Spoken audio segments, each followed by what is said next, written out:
need, not what they want. He's going to provide them leaders, and he's going to provide them nations that are going to conquer them. How many of us want to walk out there and say, God, I want another challenge? We talked about how challenges will strengthen us. Challenges are coming along all the way. But then, around the next corner, God's going to bless us. More often than we deserve. Do we agree? Absolutely. He's still going to bless us. He does that with the children of Israel. There are so many parallel lessons that we're going to go through continually through the book of Judges. We just have to be able to pull them out. Because that's kind of how it works. But one thing I do want us to do, first of all, is I want us to define theocracy. The children of Israel come into a land that are not familiar with this term. Can anybody, just off the top of your head, define what theocracy is? Jefferson, up with a hand up. It's a society or a culture where God is in charge. He's the king. He is the king. It's a system of government which priests rule in the name of God, or a god, this little god. And the Commonwealth of Israel, from Moses to King Saul, was considered a theocracy. It's going to be ruled by God. And so we all know that that really gives the Israelites a hard time. They have a hard time accepting it. And because of that, because they never appreciate it, they never embrace it, they never realize the blessings of it, they're doomed. That's kind of the nature of if they would just embrace this, yes, And why didn't they accept it? the question is, why didn't they accept it? Probably wasn't that child saying? Give us a king like everybody else. They want to keep up with the Joneses, didn't they? They want to be just like them. Whether they knew it was going to cause them problems or not, they just wanted to be like everybody else. They just wanted to fit in. And so this is something that, as we look at it, the most beautiful thing that we have is knowing that we have a God that rules. Are we right? But how much of this nation that we're living in is trying to suppress that every single time? How many of you remember when the Lord's Prayer, well, in Canada anyways, how many of you remember when the Lord's Prayer was taken out at the start of the school day? Y'all remember that? Did that happen in your time, in your days? Or did you have it when your days and it was still there when you graduate? Or how many of us had the Lord's Prayer to start the school day? Okay, all right. Does anybody remember when that ended for you? Or did it end for you? Was it still happening when you graduated? No, it was in the 70s. It was in the 70s? It ceased. Okay. I didn't know when it ceased in the U.S. You were already graduated. Yeah. I graduated in 1980. In 1981, they took it out. So right up until 1980, it started the day. But the very next year, there was one family that opposed it. And that's all it took for them to take it out. One child got up we didn't call them the juniors and sophomores. I'm still trying to figure out all those terms. It went grade 9, grade 10, grade 11, grade 12. Very simplistic. We're Canadian. And so we go ahead and in grade 9, this new family comes in. I don't know if they moved to the area, just that their one child moved out because we moved around schools. We had grade 1 to 4 in one place. We had grade 5 to 8 in another place. And then the high school, we could start with 9 to 12. And so that's kind of my progression through. And so this new group came into the grade 9 class, and one child got up, started the very first day, coached by mom and dad, and went into the hallway. Got in trouble with the principal because they were insubordinate, right? The teacher couldn't get it back. The Lord's Prayer every day in every classroom. When they had assemblies for the whole school, a lot of times they would bring in ministers from the community, different congregations. Unfortunately, we didn't have a Church of Christ there. Yeah. But they would bring in ministers and pray in the assembly and give lessons in the assembly. Besides doing the Lord's Prayer, they quit all that now. Oh yeah, absolutely. So Tommy's saying that they would bring in ministers to do the prayer and the assemblies in the school. Graduated in 1964. Bill. And why did that happen? Humanists. I will tell you why it happened. Yeah, there were people who objected. That wasn't the issue. Christians didn't stand up and say, no, we're going to have prayer. Yeah. We just folded. Yeah. Yeah, not having the Christians stand up to it is definitely a pattern. Now, that said, though, it's the point of our lesson is we as a nation are pushing God out. He wants to be our king. He wants to be over us in a way that we need, right? Not what we want. We need him to be over us, and we're pushing him out. And so I just I have Psalm 93, 1-5. If someone would open that up for us, I'd appreciate it. I'd like us to read that entire passage. I kept on looking to see what they feel the author was of 93, 1-5. It doesn't appear to be David. But the psalm itself, one commentary actually said he thinks it's Adam writing this one. I mean, I don't know. I didn't say that. But they really can't nail down who it is. They just feel that along the way this was an inspired writing in the book of Psalms. But let's go ahead and read 93, 1-5. Who has that, please?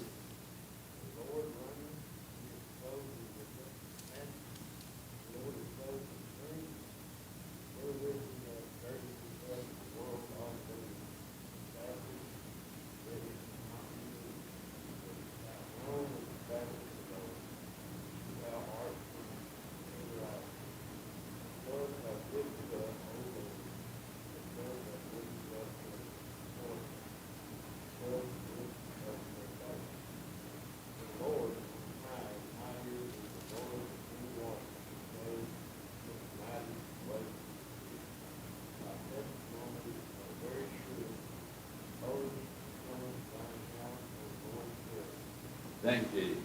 Absolutely beautiful.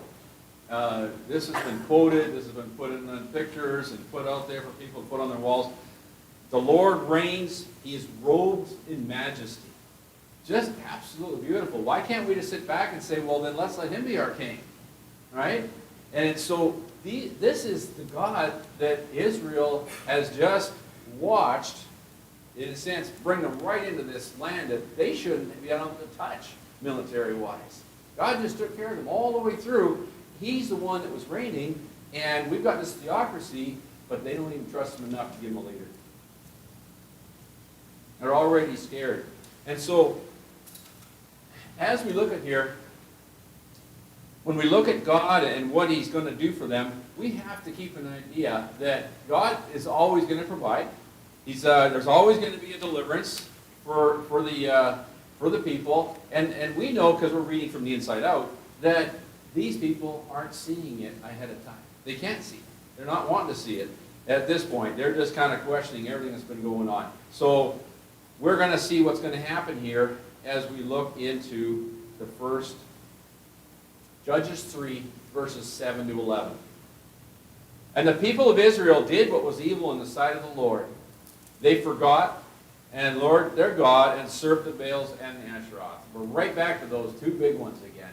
Baal and Asheroth, working together, pulling the people away from their God. Therefore, the anger of the Lord was kindled against Israel, and he sold them into the land of Cushan-Rishathaim, king of Mesopotamia. I can say Mesopotamia. And the people of Israel served this king about 8 years. But when the people of Israel cried out to the Lord, and the Lord raised up a deliverer for the people of Israel, who saved them? Othniel, the son of Kenaz, Caleb's younger brother. Who's Caleb? Who says Caleb? Who are they talking about? Nice. Who knows that little children's song, 10 spies went to spy on Canaan? Who knows that one? 10 spies went to spy on Canaan, 2 were good. You know what? You know that one? Yeah, 10 spies went to spy on Canaan, 2 were, how does it go? 10 were bad and 2 were good. What did they see when they spied on Canaan? 10 were bad and 2 were good. Some saw grapes and clusters fall. Some saw God was in it all. Some saw... I'm so close, right? I'm so close. But we're talking about Caleb and Joshua are the 2 spies that came back and said, we can take it. The other 10 said, no way, they're giants. There's no way. We can't do it. We can't do it. And so what happens after that? What happens when they say, we can't do it? wondering 40 more years. That's going to be important in our lesson today. There are parallels with Othniel and Caleb. And that's an important aspect as we go through it. So now we have the very first judge. And this is kind of great too. So it's Caleb's younger brother. In verse 10 it says, the Spirit of the Lord was upon him, and he judged Israel. He went out to war, and the Lord gave Cusham-Rishathaim, the king of Mesopotamia, into his hand. And his hand prevailed over Cusham-Rishathaim, so the land had rest for 40 years. Then Othniel, son of Kenaz, died. That is all we see at this time, in this passage, about the very first judge. At least here. Well, let's be grateful because he's actually mentioned earlier. And we're going to put those pieces together to see what this model leader looked like and how he fits into us today.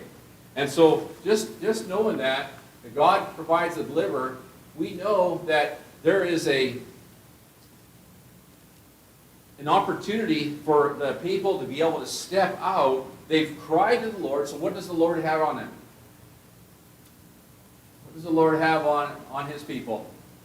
First, he's angry, right? So what does the Lord now have? Why he's going to bring a deliverer? Pardon? Compassion. He has compassion. Could we also say some pity?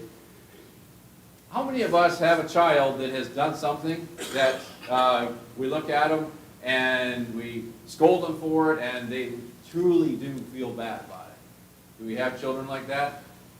Some children don't, but I know I do. You know what? I was that kid.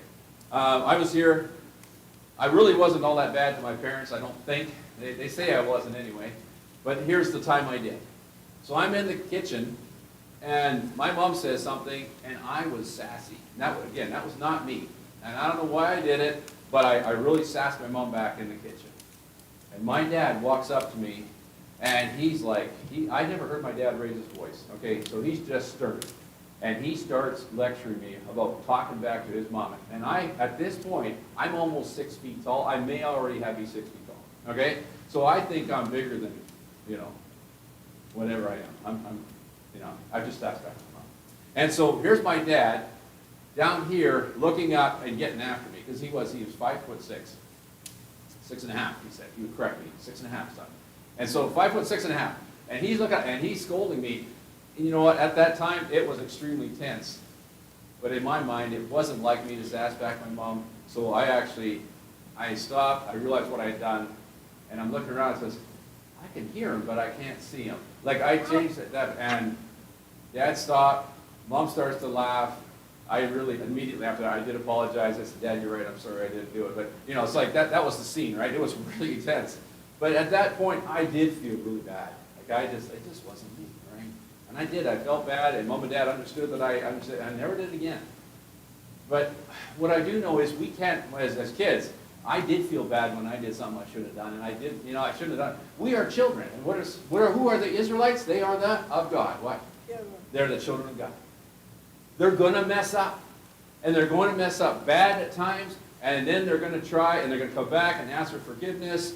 But here's a pattern. If I would have gone back the next week and did the exact same thing in the house and came back with my mom and I was a jerk to her, let's say, and then my dad would have said something and I would have said, oh yeah, okay, fine. And then the next week I do it again, you get hardened. You start to do the things you shouldn't do, and you let it in. And you let it in. And these are the things that starts happening. We know with the judges and with the Israelite people, that's they started getting more and more hardened. But this is the very first time that we're going to see a judge. And here he is. This is where he comes out of. This is the land that we're going to get our first judge, Othniel. We know, these are the one on the left of the previous map that we had in here. We know all the red are what on that left map? Is there what?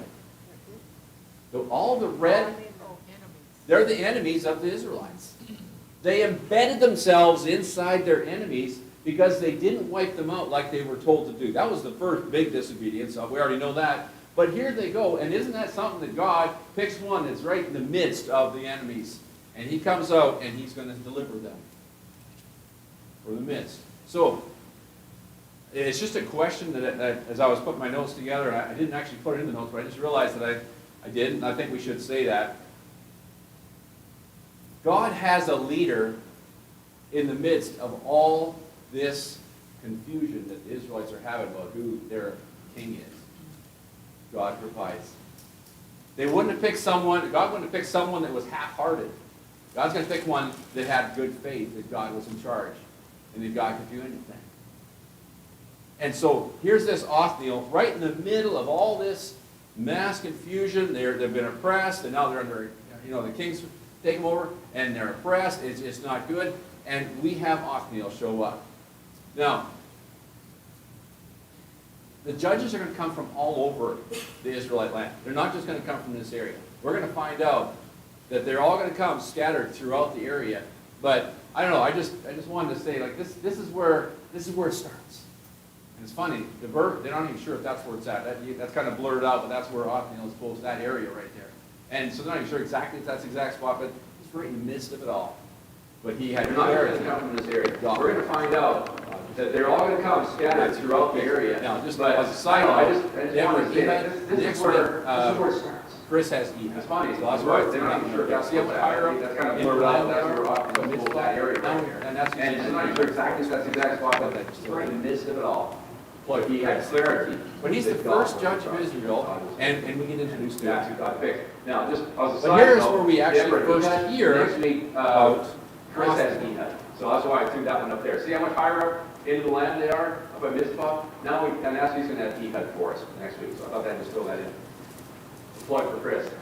But he's the first judge of Israel, chapter 1, and we get introduced to verse 12 to 15. But here's where we actually first hear. While you're doing that, so Judges 1, verses 12 to 15.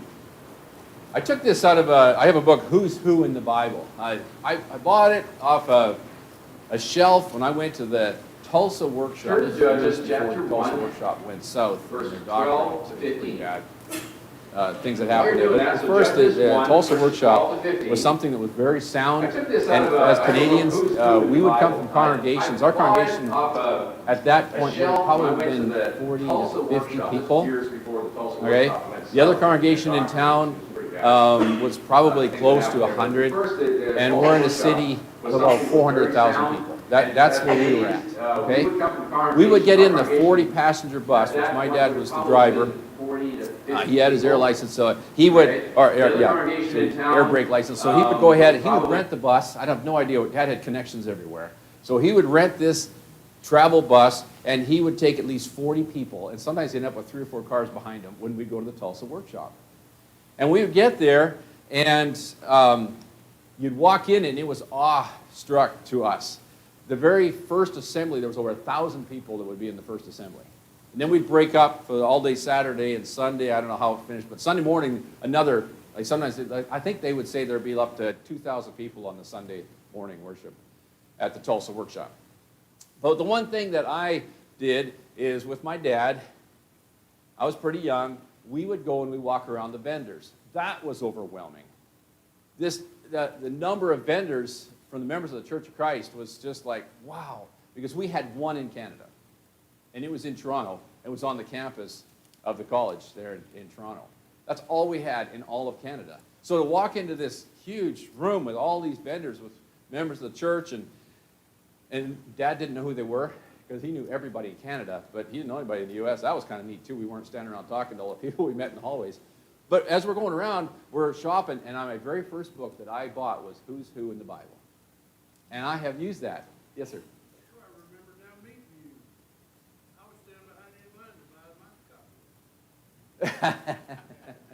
Hey, there you go. There you go. So this book I bought, and I've used it over and over again, because what it does, it takes every single, pretty much, Bible individual that's in there, and you can just get a real quick snapshot. And so here's Othniel. He's on page 153.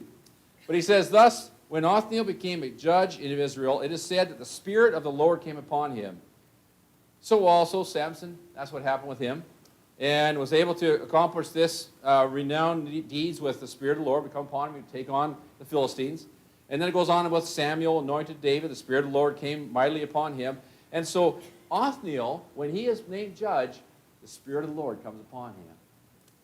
God is in him. And that's how these great leaders were able to do it. It wasn't on their own steam. And as we continue to go, we know that there are other situations where we speak about the Spirit coming upon. But then it goes on page 333, comes up again. When Joshua died at the age of 110, Israel was left without a leader. And so the Lord raised up judges who saved them, and the power of those who plundered them. And that's Judges 2:16. Othniel was the first of the judges, and he was rescuing the Israelites out of the king, out of Mesopotamia. And then,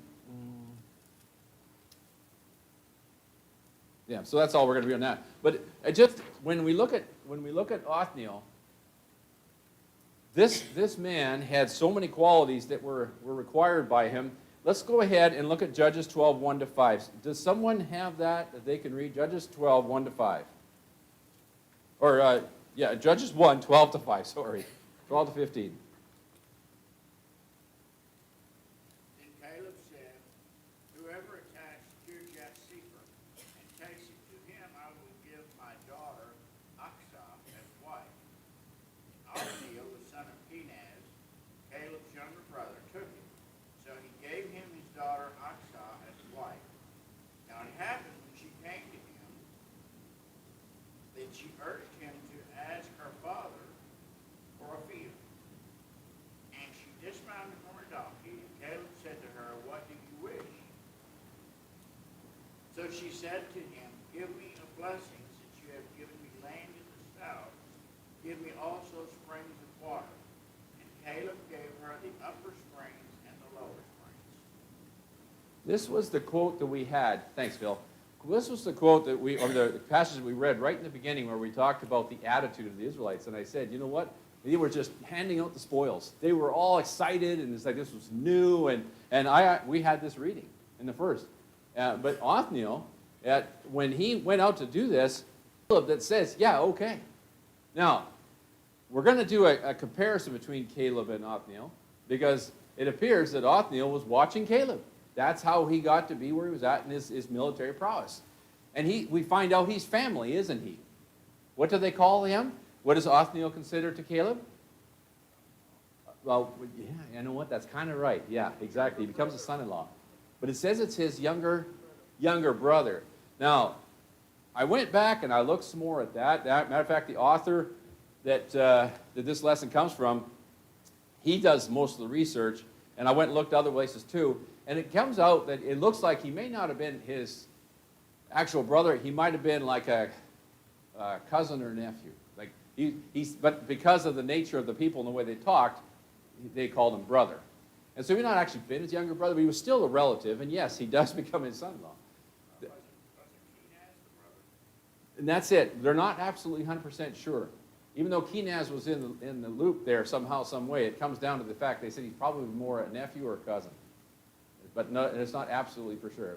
And anywhere I looked anyway, which doesn't really matter per se, except the fact that he was kin, they were close, and he would have watched Caleb, and he would have learned from him. Children of Israel didn't even consider Othniel. I think God knew right from the get-go that's who that was going to be and why he was there. But let's go ahead then. What are the credentials that made him God's first choice? Include. What would they be? Just from the little passage, think about who he was, what I just said about Caleb. What would be some of the credentials that this new leader of the Israelites would have? You learn anything from Caleb. Caleb's one of the great unsung heroes of the Bible. Nice. Caleb. Is a real man, you know, when they came back with the spies report. Yes. Caleb basically said, let's go eat them for lunch. Their defense started from them. Yep. Before they went into wandering. Yeah, Caleb was always there. We can do this. We can do this. Now, after they wander, we're going to talk about Caleb in a moment again. After they wander, Caleb will do it again. And he's much older. And that's important also with Othniel. Very good. Yeah, so Caleb was that. So what else was Othniel? He watched Caleb have that excitement and that zeal and that faith. So what else would Othniel have had? He had those things. What were other things? He trusted God. He what? Trusted God. He trusted God wholly.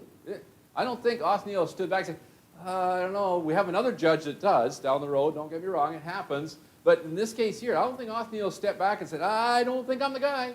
I don't think I'm the guy. We don't see that in this little passage. He just went out and did it. Right? Went out and took it. God says we can do it. Let's just get her done. And I'll take the wife. Right? Okay, what other characteristics? He listens to his wife. Yeah, okay. Everybody write that down? All us guys, write that down.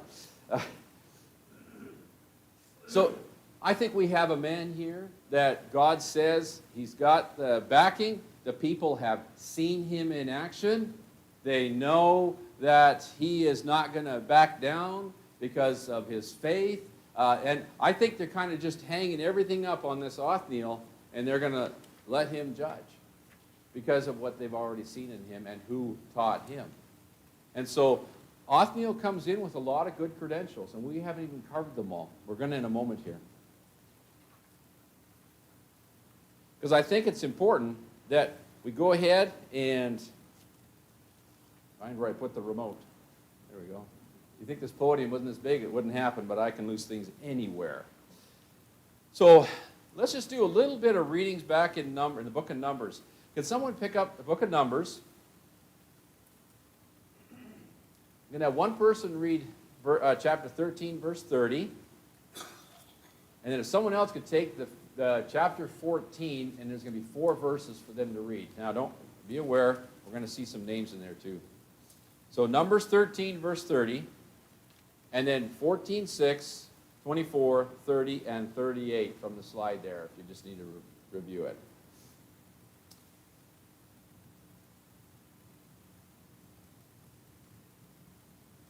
Caleb quieted the people before Moses and said, let us go at once, take possession, for we were all able to overcome them. Okay, thank you. That was what the quote was we talked about earlier, just recently. Yeah, he just said, let's do it. We can do this. And then what about 14, verse 6?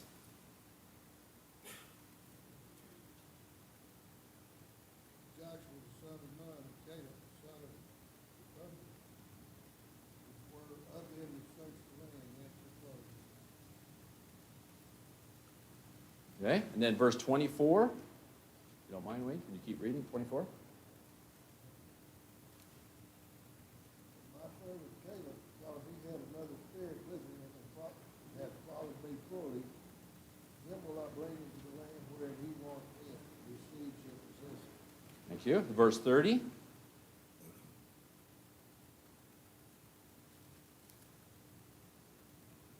Verse 30. But the soul that doeth aught presumptuously, whether he be born in the land or a stranger, the same reproacheth the Lord, that soul should be cut off from among the people. And then verse 38. Speak unto the children of Israel, and bid them that they make them fringes in the borders of their garment throughout the generations, that they may put upon the fringe in the borders a ribbon of blue.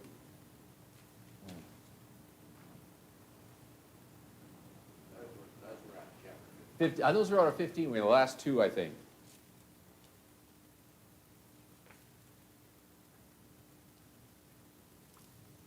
So in 14:30, you got it? The verse 14:30, or chapter 14, verse 30 says, "But my servant Caleb, because he was a different spirit and has followed me fully, I will bring him into the land into which he went, and his descendants shall possess it."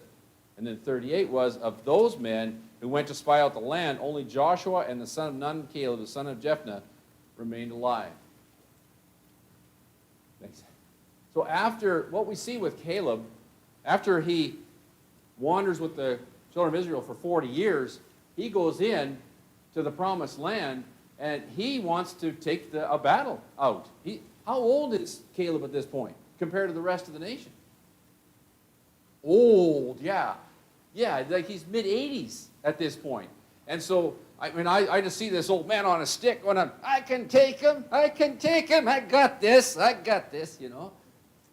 He's an old man compared to the rest of them around him, but they still let him lead them because he's got that faith. And so that's our Caleb that we're talking about. Well, let's just go ahead and say, okay, what happens with Othniel? And so with Othniel, we're looking at Judges chapter 1. And Othniel, the son of Kenaz, Caleb's younger brother, captured it. And he gave him Aksa, the daughter, for a wife. But then go over to chapter 3, verse 7. And the people of Israel did what was evil in the sight of the Lord. They forgot the Lord their God and served the Baals and the Asheroth. Okay, now this is Othniel.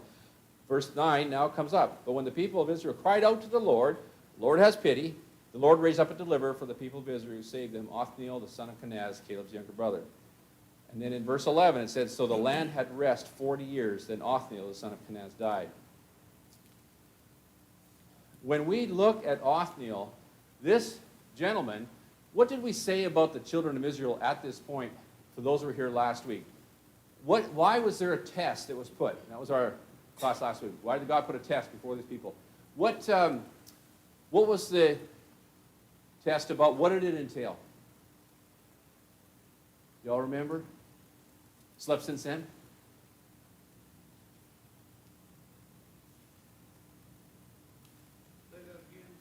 So what was the test last week that we spoke about with the Israelites? Why did God leave all those enemies in around them in that land of Canaan? What was God testing them for? Faithfulness. Yes. He was testing for faithfulness. But all these enemies around them and testing their faithfulness, and we know that they don't do well. They start to take all their gods. And we started our reading this time with them how they grabbed the Baals and the Asherah. And they just get sucked into it all. But here's this Othniel that's going to come in, and he goes back with Caleb. Oh. So had Othniel seen battle? Yeah. We'd already read that this was another generation that had not seen battle. So what does that make Othniel before these people that he's going to be leading? That did not see battle. What does that make him? Experienced. He's older.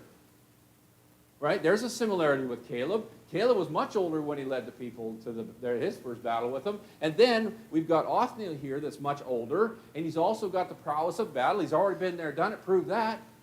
His wife's on his arm. Well, maybe not on his arm, but you know what I mean? She's right there, and they'll know, you know what, that's how he got his wife. He won a battle. He's been there. He's done that. We can put our trust in him. Now, they may not be putting their trust in God, but they can kind of put in Othniel because he's got a closer connection with God, right? Maybe. We don't know. So we have Othniel here. Yes, sir. I just want to point out that, you know, he's seen by faith that when God's word is done, there are rewards. You know, he gets the beautiful woman. I mean, she obviously knows some husband faith, you know, for him to offer her as a prize for taking the city. I mean, who's going to go out and work the city for, you know, for some husband woman? Yes. There. And then Caleb, you know, when he gets to be 85 years old, he gets to take Hebron for his inheritance. There. Now, I've never been to the Bible land, but Hebron is the most beautiful city in all of the Bible land. So he asked for the most beautiful place for it. Came with some challenges, you know, there was still Johnson over there. He was 85, and he said he could still go out to battle and still come in to battle. Yeah. That's pretty good. You know, going out's no big deal, coming back is a big deal. Exactly. Absolutely. Good God point. was with him. God was with Caleb. Caleb was going to win. God will be with us when we do what he said.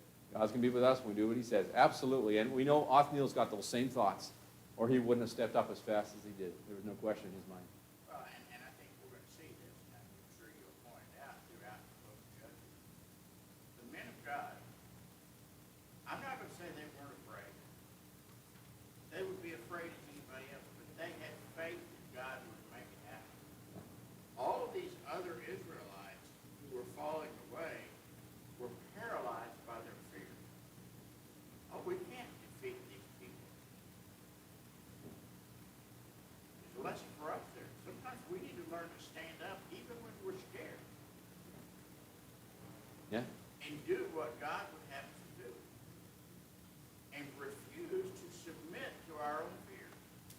God has not given us the spirit of fear, Amen. but power and love and a sound mind. I don't recall which one it was. One of the great heroes of World War II said, true courage is when you do your job in the face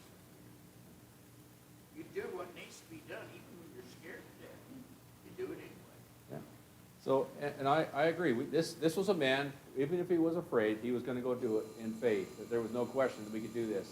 But this is why, and I'm not going to go through, but why God provides a model leader is that people demonstrated steps of sinking deeper and deeper and eventually separating themselves from God and his mercies. Now, in Judges 3:7, we read about the sin. And it comes down to the two things, that it's indifference and idolatry. That's what gets them in trouble. And in that, Deuteronomy 5:6-10 is very much, if I can get there, violated by these people before they get this Othniel. I am the Lord your God, who brought you out of the land of Egypt, out of the house of slavery. You shall have no other gods before me. See, 10 commandments, right? You shall not make yourself a carved image or any likeness of anything that is in heaven above, or that is on the earth beneath, or that is under the water under the earth. You shall not bow down to them or serve them, for I, the Lord your God, am a jealous God, visiting the iniquity of the fathers of the children to the third and fourth generations of those who hate me, but showing steadfast love to those who love me and keep my commandments. This is what Othniel was absolutely assured of before he went to battle. These Israelites were forgetting these things, and they were following the gods of the lands. And we know that there are several quotes in Bible where God would say, or will bring a leader, and the leader would be instructed to get rid of all the high places and all this kind of stuff. I don't know if you know what the high places are. When we talk about Ashereth, she was the god of fertility, the goddess of fertility.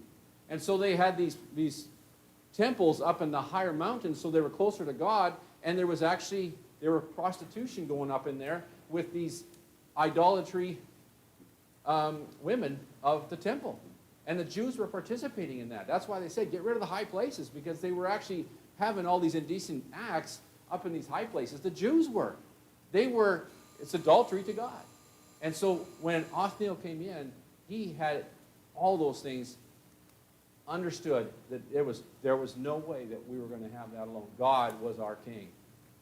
It was a theocracy, and he knew it. And that's where Othniel would take him. And we had 40